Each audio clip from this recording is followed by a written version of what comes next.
السلام عليكم ورحمة الله وبركاته. تحياتي لكن ولكم للمشاهدين والمستمعين الكرام من السلفيين والسلفيات.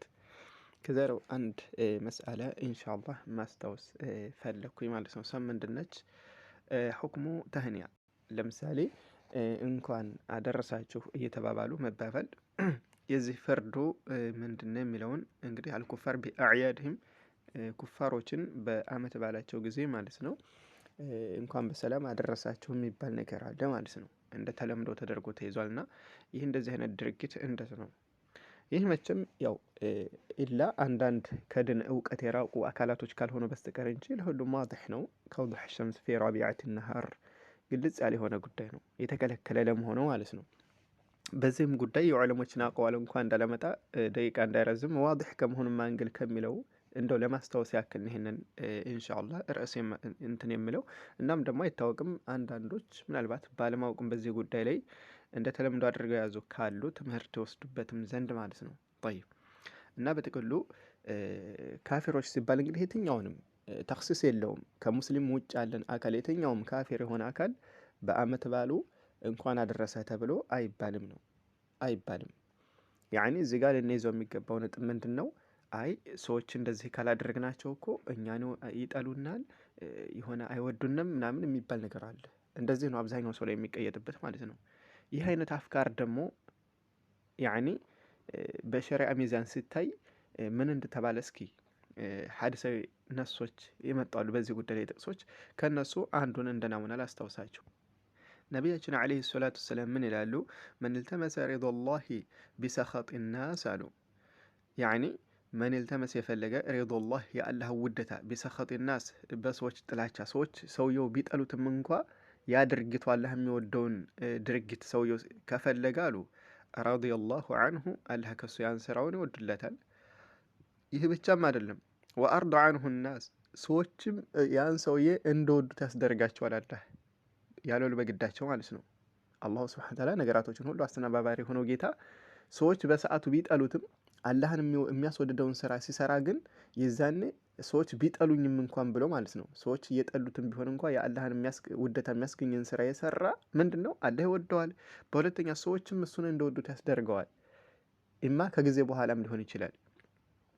አንድ ሁለተኛው ወመን التمس رضا الناس የሰዎችን ውደታ የፈለገ بسخط الله በአላህ ጥላቻ አላህን የሚያስጠላ አላህን ያኒ የሚያስጠላው በሆነ ድርጊት እየፈጸመ አላህ የሚጠላውን ድርጊት እየፈጸመ ሰዎች እንደወዱ ብሎ ይሄን ድርጊት የሰራ سخط الله عليه አላህ በሱ ላይ ይቆጣበታል። واسخط عليه الناس ሰዎችንም በሱ ላይ እንዲጠሉት ያስደርገዋል ማለት ነው። سخط الله እንግዲህ ምንድነው? አላህን ያስቆጣል አላህ የሚጠላዋል عليه በሱ ላይ ሰውየውን ያን ድርጊቱን ላይ ማለት ነው። واسخط عليه الناس አላህን ብቻ አይደለም ሰዎችንም እነዛ ይወዱኛል ብሎ ሲውተሸተሽላቸው የነበሩት ራሱ መልሰው ይከረበቱበታል በሱ ላይ ማለት ነው። እና ይህ ሐዲስ የሚጠቁመው ምንድነው? የትኛውንም ስራ ሊሆን ይችላል ይህን ስራ አላህ ይወደዋል አይወደውም ነው። በአላህ ወደ አላህ ነው የምንለካው ጉዳዩን እንጂ ወደ ሰዎች አይደለም። ሰዎች ይወዱታል አይወዱትም የሚለው ላይ አይደለም የሚታየው አላህ ይወደዋል አይወደውም ነው። አላህ ከወደደው እንሰራለን ይወደደ ይወደደ ይጠላ ይጥላል።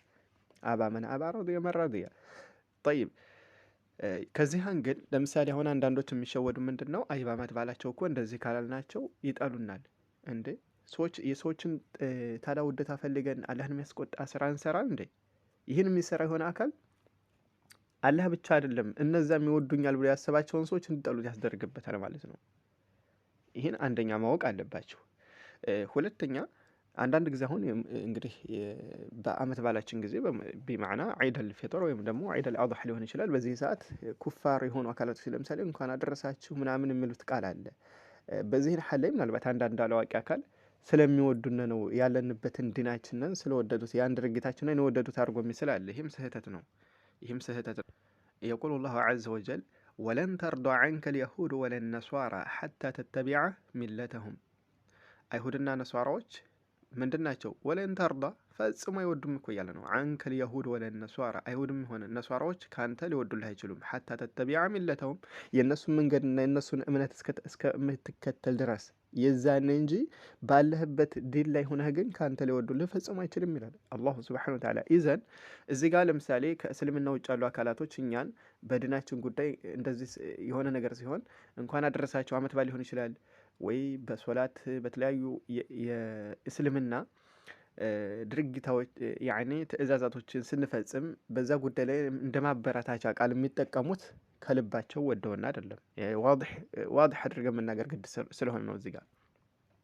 አይ አንዳንድ አካል እንደ ወደውን ሊሆን ይችላል የሚል አካል ካለ ይህን የቁርአን አያ እያስተባበለ ነው። ምን የሚለውን ወለን ተርዳ ዐንከ ልየሁድ ወለን ነሷራ ሐታ ተተቢዐ ሚለተሁም። ኢማ የአላህን ቃል ያረጋግጣል፣ የእነሱ ንግግር ያስዋሻል፣ ወይ የእነሱ ንግግር እውነት ካለ ደግሞ እዚህ የአላሁ ስብሓነሁ ወተዓላ የተከበረውን ቃሉን ወደ ማስተባበል ከመሄዱ አይቀሬ ነው ማለት ነው። ሁለት ሙዳድ ሆኑ ነገራቶች አንድ ላይ ተጣምረው ሊሄዱ አይችሉም። ጠይብ ይህን ካልኩኝ ግን ላኪን ደግሞ እዚህ ጋር በዚህ ጃንብ ደግሞ መወሳት ያለብን ነገር አለ። ከእስልምና ውጭ ያሉ አካላቶችን አስመልክቶ እሱ ምንድን ነው? ለእስልምና ጸር ያልሆኑ ክርስቲያንም ሊሆን ይችላል፣ አንድ አካል የትኛውንም እምነት ተከታይ ሊሆን ይችላል። ለእስልምናችን ጸር እስካልሆነ ድረስ ካለበት አድቦ እስከተቀመጠ ድናችንን እስካልተቸ እኛንም እስካልነካን ድረስ በእምነታችን ዝም እስካለ ድረስ ምንድን ነው ለእሱ መልካም በጎ ነገር መስራትን ደግሞ አላህ አልከለከለንም። አላሁ ስብሓነሁ ወተዓላ በሱረቱል ሙምተሒና አንቀጽ 8 ላይ ምን ይላል? ላ የንሃኩም ላህ አላህ እኮ አይከለክላችሁም አን ለዚነ ከነዚያ ለም ዩቃቲሉኩም እናንተን ያልተዋጓችሁ ፊዲን በድናችሁ ጉዳይ ወለም ዩኽሪጁኩም ያላስወጧችሁ ሚን ዲያሪኩም ከሀገሮቻቸው ያላባረሯችሁ ለሆኑት አላህ አይከለክልም። አንተበሩሁም ለእነሱ በጎን ነገር ብታደርጉ ወቱቅሲጡ ኢለይህም ወደ እነሱ ፍትህን ብታሰፍኑም ኢነላህ አላህ እኮ ዩሒብ ይወዳል አልሙቅሲጢን ፍትሐውያኖችን ይወዳል ይላል። ይኸው በእስልምናችሁ በእድናችሁ ያልተዋጓችሁ ጸር ያልሆኑ ለእስልምናችሁ ለእነሱ መልካምን ነገር መስራትን አላህ አይከለክልም ይላል። ጠይብ ከዚህ አንግል ምንድን ነው? ለምሳሌ አንድ አካል እምነቱ ሌላ ሊሆን ይችላል፣ ከእስልምና ውጭ ክርስቲያን ሊሆን ይችላል፣ ሌላም እምነት ተከታይ ሊሆን ይችላል። ከራበው እናጠጣዋለን፣ ችግር የለውም። ከጠማው ከራበው እናበለዋል፣ ከጠማው እናጠጣዋል። ልብስ ካስፈለገው ልብስ ልንሰጠው እንችላለን። ጠይብ የተቸገረን አካል ማለት ነው። ገንዘብ ከቸገረው ገንዘብ ማገዝም ያለ ነው። ምስኪንም ከሆነ ዳም ከሆነ እንደየትኛው ምስኪን ይረዳል። ለምሳሌ ይሰጣል። ይሄ በሸሪዓችን አልተከለከለም። ምን እስከሆነ ድረስ ሸርጡ እዚህ ጋር ለድን ጸረ እስካልሆነ ድረስ ማለት ነው። ላኪን ይህ ማለት ምንድን ነው? በባጢል ነገር ግን ትብብር እናደርጋል ማለት አይደለም። ለምሳሌ በአመት ባል እነሱ ድርጊቱ አላህን በሚያስቆጣ ድርጊት ላይ ግን ባሉበት ሀል ላይ በዛ ላይ ማጀጋነን አይቻልም። ከዛ መካከል አንዱ ምንድን ነው? በዒድ ቀን በአመት ባላቸው ወይም ቀን እንኳን አደረሳቸው ማለት እዚህ ጋር እኮ ቆይ ከእስልምና ውጭ ያለ እምነት የትኛውን ባጢል ነው ብለን እናምናለን ሙስሊሞች አይደለ? ባጢል ነው ካልነ የባጢል መንገድ ከእስልምና ውጭ ያሉ ኩፍርያቶች የሚወስዱት ደግሞ ጀሃነም ነው ሰውየውን አለቀ አይደለ? ታዲያ የጀሃነም ከሆኑ የሚጓዙበት የጀሃነም መንገድ ከሆነ በዛ በጀሃነም ወደሚያስኬዳቸው ስራ ታዲያ ማበረታት አለብን? ይሄ ነው የሙስሊም ተግባር። በል እንደውም ሙስሊም ለሌሎች አካል ያዝናል። ከማዘኑም አንግል ምንድን ነው? ካሉበት ባጢል ተነቅለው ወደ ትክክለኛው እስልምና እንዲመጡ ጥረት ያደርጋል። ልክ ነቢያችን ዓለይሂ ሰላቱ ወሰላም ሲያደርጉ እንደነበረው የነቢያቶችን ማስተምህሮት ይሄ ነው። እንደውም ትክክለኛው ውደታ ማለት ሰዎችን ወደ መጥፎ ድርጊት የሚወስዳቸውን ነገር ወደ ጥፋት የሚወስዳቸውን ነገር ለቀው እንዲወጡ ጥረት ይደረጋል እንጂ ባሉበት ላይ ማበረታታት አይደለም። ይህ እንደውም ለተረዳው አካል እንደው ለሌሎች እምነት ተከታዮችም ማለት ነው ትምህርት ይሆን ዘንድ ይሄ ማለት ነው ባሉበት እነሱ ሁኔታ ላይ አይዟቸው እያለ እንኳን አደረሳቸው የሚል ሰው የእነሱ ጥላት መሆኑን ራሱ ይህን ማወቅ አለባቸው። ለእነሱ ምንም እዝነት የሌለው ርህራሄ የሌለው የሆነ አካል እንደሆነ። ለምን? ምክንያቱም እነሱ ያሉበት እምነት እነሱ እየተጓዙበት ያሉት አካሄድ ወደ እሳት የሚጥል እንደሆነ የትኛው ሙስሊም ለምሳሌ ይህን አውቆ ነው የሚገባው። እንደዛ ከሆነ ታዲያ እንዴት እነሱ የሚጓዙበትን የጀሃነም መንገድ እንኳን አደረሳችሁ ይባላል? እንደ በዛው ላይ እንዲበረታቱ ያደርጋቸዋል እንዴ? ይዘን ትክክለኛ እንደው ለእነሱ አዝኖ ቢሆን ኖሮ ይዘን ይሄ ሙባድ የሆነ ነገር ማለት ነው። አንደኛ በሸሪዓም ካለመፈቀዱ፣ ሁለተኛ ለእነሱ ማዘን ነው። እንደውም ይሄን ለእነሱ መዝነት ሲባል ነው። ሌሎች እምነት ተከታዮችን ብቻ አይደለም ወደኛም ተጠግተው እንደዚህ የተለያዩ አመት ባለን እናከብራለን የሚሉ ሸሪዓ አልፈቀደው መውሊድን ይመስል አሁን በዛን ሰዓት እንኳን አደረሳችሁ ልንል ነው። ይዘን ይሄ በሌሎች እምነት ተከታዮችን ብቻ አይደለም ማለት ነው። ምክንያቱም ያ ነገር ባጢል ነው የሚል ኢዕቲቃድ እስካደረብን ድረስ አንደኛ የአላህን ትእዛዝ ለመፈጸም ሲባል፣ ሁለተኛ እነሱንም ባሉ ባጢል ላይ ይሄ የእሳት የሚወስዳቸው ነውና ተውት እንደማለት ከሆነ እነሱን መምከርም ነው። ለእነሱ እንደውም በማዘናችን ምክንያት ነው። ይህ እንደውም ምልክቱ ለእነሱ ያዘነላቸው አካል ይሄን ምክር እየመከራቸው ያለው ማለት ነው። እናትም ልትኮን ትችላለች፣ አባትም ሌላ እምነት ተከታይ ከሆነ ማለት ነው።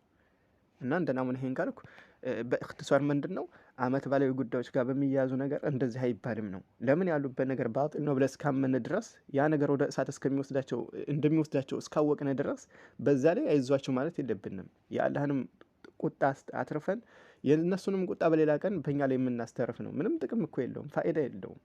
እንደዚሁ ትክክለኛ ውደታም ወይም ደግሞ እዝነትም ያለበት አይደለም። ይህ አይነት አነጋገር አንዳንድ አሁን እንደ ወዳጅ መስሎ የሚቀርብ አለ ማለት ነው። ይሄ ትክክለኛ ጥላት ነው፣ ሊታወቅ ይገባል ማለት ነው። እና በጥቅሉ እዚህ ጋር የሌሎች እምነት ተከታዮችን ለእስልምና ጸር እስካልሆኑ ድረስ ሱረቱል ሙምተሒና ላይ አላህ እንዳዘዘን ለእነሱ ማብላን ማጠጣትን አልተከለከልንም በየትኛውም ሰዓት ላይ ማለት ነው። ወይ እነሱም የሆነ ነገር አንጥተው እንኩ ብሎ ካሉና ሐላላዊ እስከሆነ ድረስ ምግቡ ልንበላ እንችላለን። በየትኛውም ቀን እኛም እንሰጣቸዋለን። የሆነ እቃ የተወሰ እቃ ከጠየቁን እንሰጣቸዋለን፣ ችግር የለውም። ላኪን በአመት ባል ያኒ በድንጋይ የተያዘ ጉዳይ እንዳይሆን ነው። የዛኔ መተባበር አይቻልም። አላህ ወተዓወኑ ዐለል ቢሪ ወተቅዋ ወላ ተዓወኑ ዐለል ኢስሚ ወልዑድዋን ስላለ በኢስም በወንጀል መተባበር የለምና ማለት ነው። አንዳንድ አካል እንደዚህ አይነቱን አቀሎ ሊሆን ይችላል። እንደዚህ አይነት ተቀሎ አይታይም። ሊማዛ ወሙዕዘሙ ናሪ ሚን ሙስተስገሪ ሸረሪ የእሳት እኮ ትልቁ ቃንቄ ትልቁ ነበልባል ከምንድን ነው? ሚን ሙስተስገሪ ሸረሪ ከትንሿ የፉም ቃንቄ የተነሳ ነው ይላሉ። እና ትልቅ እሳት ነበልባል እኮ የሚመጣው ከትንሿ ቃንቄ የተነሳ ነው አይደለ? ልክ እንደዚሁ ወንጀልም ወይ አንድ ነገር አደጋው ከትንሽ ይጀምራል፣ እያደገ ይሄዳል። አንድ አካል እንደዚህ አይነት ነገር አይ ይሄ እንደዚህ ብላቸው ችግር የለም የምትባለው ናት ችግር እያመጣች ያለችው። ከዛ በኋላ ይህን ሰውዬ ከእስልምናው ሙልጭ አድርጎ የሚያወጣውን ድርጊት ወደ መስራት የሚያዳፍረዋል። ለምን? አንድ ነገር እኮ ትንሽ ሆኖ ነው የሚጀምረው፣ እያደገ ይሄዳል። ልክ እሳት ከትንሽ ቃንቄ ተነስታ እንደምታርገው ወሙዕዘሙ ናሪ ሚን ሙስተስገሪ ሸረሪ እንደተባለ ማለት ነው። ሀዛ ወላሁ አዕለም። አሰላሙ አለይኩም ወረሕመቱላሂ ወበረካቱሁ።